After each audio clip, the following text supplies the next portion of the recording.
Asifiwe watumishi wa Mungu. Shalom, shalom, assalamu alaikum. Nataka leo tuendelee na darasa letu la katika YouTube channel yetu ya Ufufuo na Uzima Mtwapa. Ninapenda kufundisha mambo mengi ya kiroho, na napozungumzia ulimwengu wa roho umegawanyika katika pande kuu mbili. Ulimwengu wa roho wa Mungu aliyezifanya mbingu na nchi, aliye muumbaji wa vyote. Pia kuna ulimwengu wa roho wa falme za kuzimu.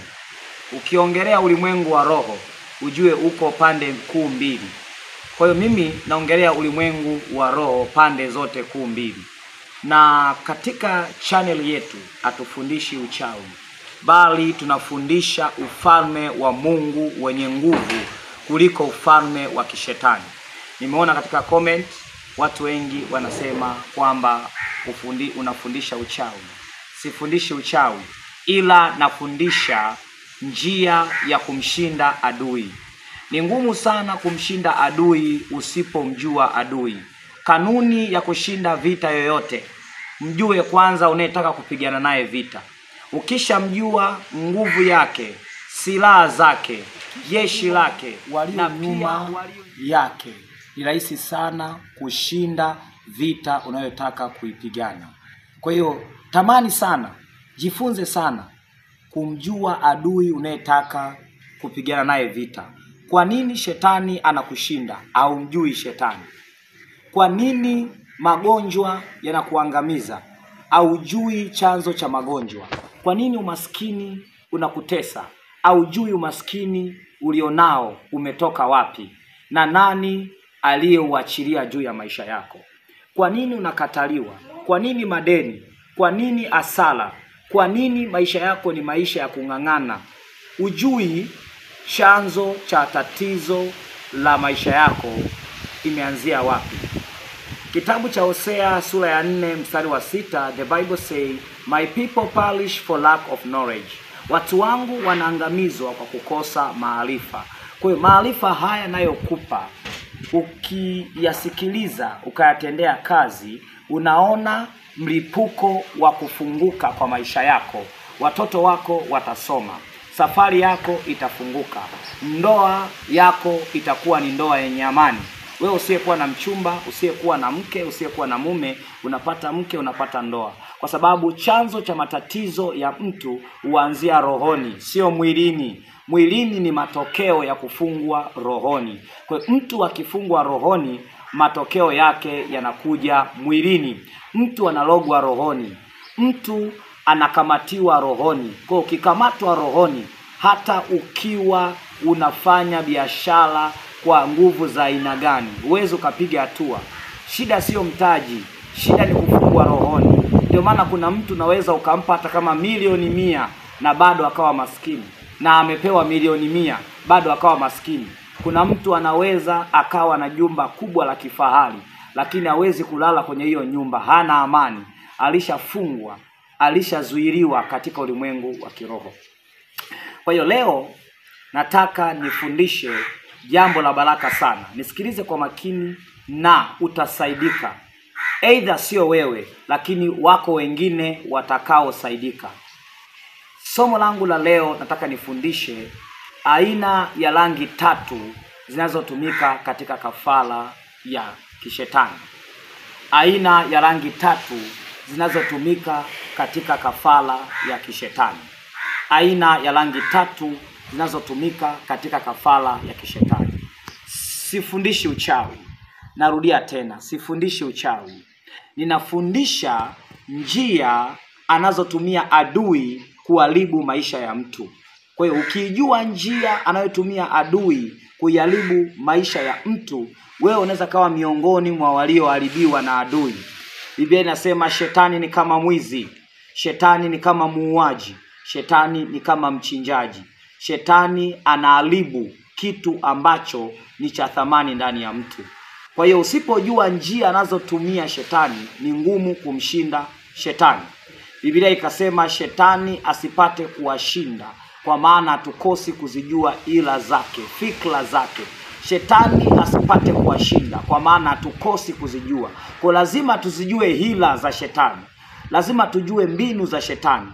Anaharibuje ndoa, anaharibuje watoto, mtu anageuzwaje kuwa chizi, mtu anafanyaje kuwa kichaa, anafungaje kizazi cha mtu. Kwa lazima ujue ili uweze kutatua tatizo la mtu. Amen. Nimesema rangi 3 zinazotumika katika kazi za kishetani ama kafara za kishetani. Rangi ya kwanza nitakayoanza nayo ni rangi nyeupe, kuku mweupe.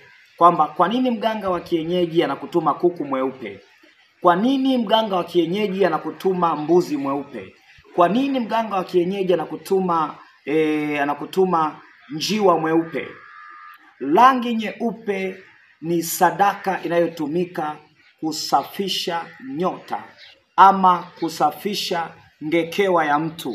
Kwamba mganga akimtuma mtu kuku mweupe, mbuzi mweupe, maana yake kwamba kafara anayoitoa ni kafara ya kuonga mashetani juu ya kusafisha nyota, ya kusafisha njia ya mtu, ngekewa ya mtu, ama kung'alisha nyota ya mtu. Kuna nyota ya mtu inaweza ikawa imeibiwa, ama kuna nyota ya mtu inaweza ikawa imefungwa. Kuna nyota ya mtu inaweza ikawa imefunikwa. Kuna kufungwa, kuna kuibiwa na kuna kufunikwa. Kwamba nyota unayo lakini imefunikwa, ising'ae, isionekane. Kwa hiyo mganga anapotuma mtu alete kuku mweupe ama mbuzi mweupe, lengo lake anataka aing'alishe nyota ya mtu. Lakini ukae ujue kwamba mganga wa kienyeji anafanya kazi na mamlaka za kishetani. Hakuna mganga mzuri, hakuna mganga mwema.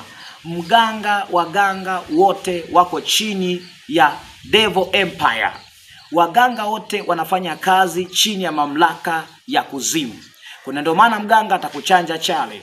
Na ndio maana mganga atakuungamanisha damu yako na maagano ya kishetani. Damu yako inahusika kuungamanishwa na mamlaka za kuzimu. Kwa kuku mweupe ni sadaka ambayo inayotumika kwa ajili ya utakaso wa damu wa nyota ama ngekewa ya mtu. Hiyo ni rangi nyeupe. Rangi inayofuata, rangi nyeusi. Kafara ya rangi nyeusi. Namaanisha kuku mweusi. Kafara ya kuku mweusi. Kwa kuna mtu anaweza akawa amelogwa katika kafara hizi 3 nazo kwenda kuzisema. Ukisema kafara ya kuku mweusi, maana yake kwamba ni roho ya mauti. Ni roho ya mauti. Kuku mweusi ni mauti. Kuku mweusi ni mikosi. Kuku mweusi ni mikosi, magonjwa. Ni kafara ambayo inatumika mtu kutumiwa balaa, mtu kutumiwa umaskini, mtu kutumiwa magonjwa ambayo yasiokuwa na tiba. Kwa hiyo mtu huyu anafungwa kwa kuku mweusi. Kwa hiyo mganga akituma mtu kuku mweusi, manake yule mtu anatumiwa giza kwenye maisha yake. Yule mtu anatumiwa mikosi kwenye maisha yake. Yule mtu anatumiwa balaa kwenye maisha yake. Yule mtu anatumiwa kila aina ya shida na masumbuko. Anatumiwa pia hata kukataliwa. Hiyo ni kafara ya kuku mweusi inayotumika kwa ajili ya kuangamiza maisha ya mtu. Kwa kuna magonjwa unashangaa na kuandama, kafara iliyotumika ni kuku mweusi. Unatibu magonjwa haya, magonjwa yanamaliza fedha, unauza kiwanja, unauza nyumba, imefika mpaka mahali yani umemaliza kila kitu. Ujue kafara iliyotumika ni kafara ya kuku mweusi. Kuku mweusi hutumika kwa ajili ya magonjwa, matatizo, kukataliwa, hata laana pia. Mtu anatumiwa laana kwa nguvu ya kafara ya kuku mweusi. Rangi nyeusi, kafara ya kuku mweusi ama mbuzi mweusi ama ng'ombe mweusi. Kwa hiyo unatumiwa giza, maisha yako yanakuwa ni giza. Kila jambo unalofanya linakuwa liendi. Hata watu kukusaidia wote wanakuwa wakuoni. Mtu anaweza kakawaidi kukusaidia na asikusaidie. Mtu anaweza akaahidi kukutoa kwenye shida fulani, zinaishia tu ni ahadi. Watu hawakuoni kabisa, manake ni giza, ukungu wa giza umetumwa juu ya maisha yako kwa kafara ya kuku mweusi. Na naomba niongeze kitu, ndugu watazamaji wa channel yetu. Hakuna mtu anayeweza kulogwa pasipo nguvu ya kafara.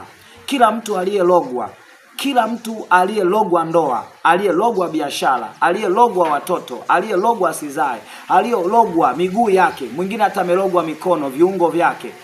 Mtu yeyote aliyelogwa, hakuna uchawi unaoweza kumkamata mtu pasipo nguvu ya kafara. Na kafara zinatofautiana, ziko tofauti.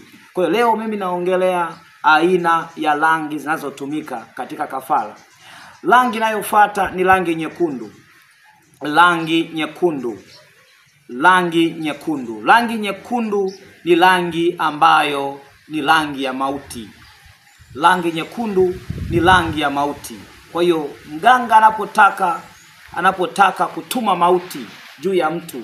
Kwa hiyo kuna wengine wameshtakiwa, aidha ni ndugu yako amekwendea kwa mganga, ama ni rafiki, ama mfanyabiashara mwenzako, ama mwanasiasa mwenzako, ama pia mdogo wako, kaka yako anaweza kakwendea kwa mganga. Na huyu mtu dhumuni lake akasema, sitaki huyu mtu aishi, nataka huyu mtu afe, nataka huyu mtu nisimuone katika macho yangu kabisa. Kwa hiyo huyu mtu atatumiwa roho ya mauti. Roho ya mauti ama jini wa mauti aitwaye jini makata. Jini makata ama jini maimuna. Hawa wote ni majini wanaoishi kwa kunywa damu ya mtu kwa haraka sana. Mtu anaweza akatumiwa jini huyu na akakauka dakika hiyo hiyo ama saa hiyo hiyo. Kwa hiyo kuna watu wamefungwa kwa kafara ya kuku mwekundu. Kafara ya kuku mwekundu ambayo inasimamia roho ya mauti, jini wa mauti, mashetani ya mauti. Kwa hiyo mtu anatumiwa mashetani ya mauti. Hata ajali yote inayotokea mara nyingi inatengenezewa kwa kuku mwekundu. Mauti yoyote inayompata mtu kwa ghafla hutengenezewa kwa kafara ya kuku mwekundu. Kuku mwekundu anaweza pia akatumika pia hata kafara za damu za watoto wachanga. Kuku mwekundu anaweza pia akatumika hata kafara pia ya mtu yeyote katika familia. Ama mtu akamua achimbe kuku mwekundu kwenye uwanja. Watu wanagombania ploti ya familia ama nyumba ya familia. Watu wanagombania mali za familia. Kwa hiyo mtu anaamua atoe sadaka ya kuku mwekundu kwa ajili ya kuteketeza mpinzani wake. Kuteketeza mtu ambaye anashindana naye kwa ajili ya kutaka mali za familia ama urithi fulani. Hizo ni rangi tatu zinazotumika na waganga na wachawi na washirikina kwa ajili ya kuharibu maisha ya watu wengine. Hizo ni rangi kuu tatu ambazo ni hatari, zinazotumika kwa ajili ya kuharibu maisha ya mtu. Kwa maisha yako yanaweza kawa yaliharibiwa ndani ya hizo sadaka, ndani ya hizo kafara. Maisha yako yanaweza kawa yalifungwa ndani ya kafara ya kuku mweusi, kafara ya kuku mweupe, kafara ya kuku mwekundu. Na pia hata kuku mweupe anaweza katumika kunyang'anya nyota ya mtu. Mtu anakunyang'anya nyota yako kwa kutumia kuku mweupe. Mtu ananyang'anya nyota ya watoto wako kwa kupitia kuku mweupe. Kwa hiyo mganga wa kienyeji hufanya kazi chini ya mamlaka ya kishetani. Kwa hiyo mtu ananyang'anywa nyota kwa kupitia kuku mweupe. Kwa hiyo hiyo kitu ukae unajua. Kwa saa nyingine ni ngumu kushinda matatizo ulionayo, si kwa usomi ulionao. Kuna nguvu ya maombi inahitajika, ambayo hiyo nguvu ya maombi ina uwezo wa kusambaratisha ile nguvu ya kishirikina ya kafara zilizotolewa. Kwa hiyo kama ukiwa umefungwa kwa kifungo cha kafara, ili uweze kushinda lazima uwe mtu wa maombi na usimame. Kuna kifungo kingine uweze kukiondoa mpaka usambaratishe zile kafara zilizotolewa. Mfano, Wakristo mpaka leo hii, kwa nini wako powerful in spiritual? Wako powerful in spiritual kwa sababu there is sacrifice. Ipo kafara. Kafara yao ni kafara ya Yesu Kristo, mwana wa Mungu aliye hai. Kwa hiyo Wakristo wanavyoona mpaka leo akisema kwa damu ya Yesu, kwa damu ya Yesu uzima, kwa damu ya Yesu magonjwa yaondoke, kwa damu ya Yesu laana ziondoke. Kwa nini? Damu yake ilikuwa kama kafara. Kwa hiyo kafara ina nguvu, kafara inaongea, Kafara inafunga. Kafara inaweza ikaharibu maisha ya mtu kuanzia kizazi mpaka kizazi. Kwa hiyo kuna matatizo unayo, ni kafara imekufunga. Kwa hiyo ili ushinde lazima usambaratishe ile kafara. Ukisha isambaratisha ile kafara, umepona na vifungo vimeachia. Kwa mpaka leo hii damu ya Yesu ishagamwagika miaka 2000 iliyopita, lakini mpaka leo hii kafara yake inaongea. Kwa kuna watu wengine kafara zenu zilitolewa miaka na miaka, mpaka leo unajikuta unaishi maisha ya kuhangaika, ile kafara bado inaongea, haijasambaratishwa. Mungu akubariki. Zingatia sana haya niliyokufundisha.